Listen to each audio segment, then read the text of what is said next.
Let's talk about den mentality and security issues.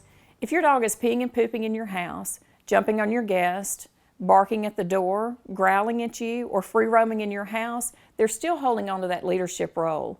You still have some work to do in establishing yourself as leader of the pack in their eyes.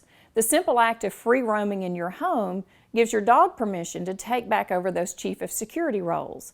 This is why it's important to utilize your crate if you can't supervise your dog. If you're dealing with potty training issues in a puppy that's less than 6 months of age, you're more than likely dealing with a purely physical urge. If an accident happens while you're at home, it's your fault, plain and simple. Be sure you have him on a regular schedule and take him out frequently. Remember to always take him out right after he eats or drinks, if he's just woken up, if he's been playing or running for 5 to 10 minutes, or if it's been a while since he's last went out. Puppies are hard work, and it takes a lot of diligence to be successful in potty training. Again, remember to utilize your crate if you can't supervise your puppy. If your dog is over 6 months of age, he has complete control of his pee and his poop. He puts it exactly where he wants it to be and looks at you and says, "You're welcome." Of course, your response to this is, "No, thank you."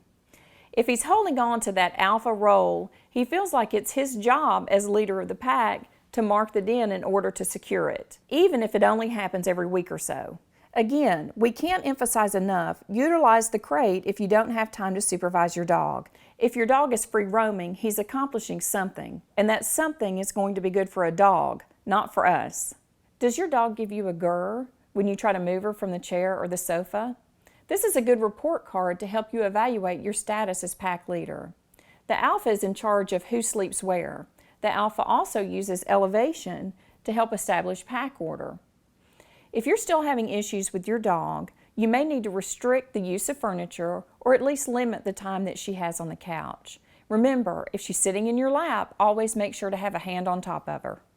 Barking at a door is a dog's way to alert you, other pack members, and your company that a pack already occupies the den.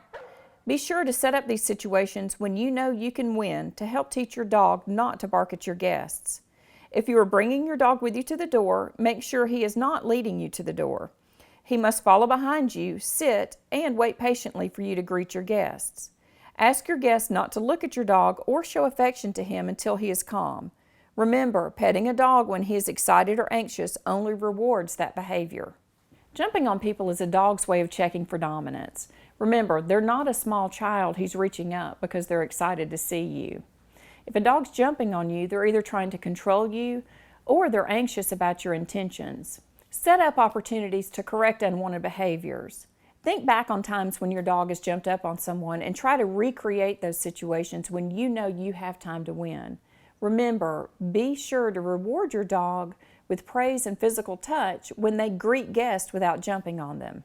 Don't lay the burden of guarding your home on your dog.